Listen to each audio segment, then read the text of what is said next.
Okay, so anybody that's been following my columns or watching my videos knows I fish a lot of 8-inch slug swim baits for both bass and rockfish. And over the years, I've had a lot of problems, as have many, with the bite to hookup ratio on these baits. A lot of times you get bit on a sink, rip flying off the reel, you throw it in gear, you hang for a second, and then the fish is gone. And we used to think that there'd be even bite marks, like here on the bait. So you always thought, hey, these fish are kind of just grabbing the back of this bait. What we're doing is pulling a hook at it. I was having a conversation with Corey Sandin of MC Swimbaits, and he really got me thinking that those fish that are biting this bait that's coming down are not biting it from behind. They're biting it head first. So what's happening, these fish are grabbing this bait, loading the rod, zipping the line up, loading the rod, and the minute you pull, that bait comes out backwards because the hook's pointing in the wrong direction. So I tried a bunch of different things, like a treble hook on the eye of this, a bunch of different ideas to see if I could find something that would actually work a lot better.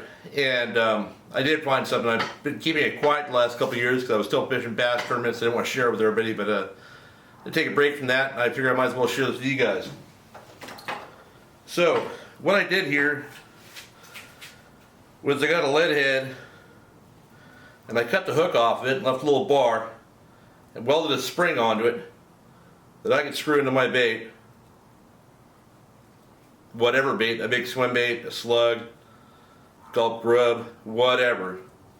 Almost impossible to pull it off of there. And I added an assist hook. So now, this fish bites this thing head first. As it's pulling out, the assist hook gets the hook in there. And to say that this bait has been as close to 100% as you can imagine would be an understatement. I mean, this is, if you get a bite and it takes the head of the bait, if you get bit on a sink, you're hooking them 100% of the time.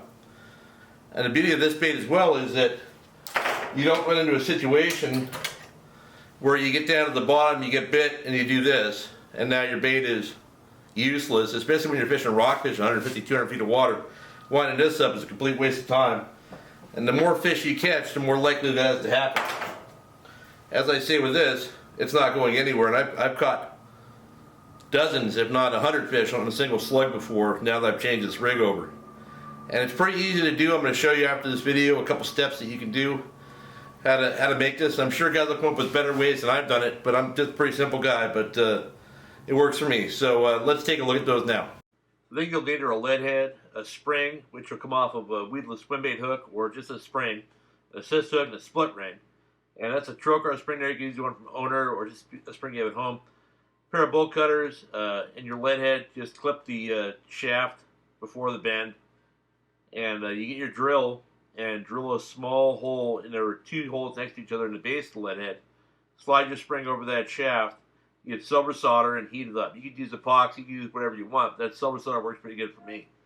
And I hold in a pair of vice grips so I don't burn my hand. I learned that the hard way, but once I had that in there, everything went pretty smoothly. So there you can see me putting it on, apply the torch, you're good to go. And there you have your rig, and you're ready to put your slug, or your swim bait, or your gulp grub, or whatever you want right on it.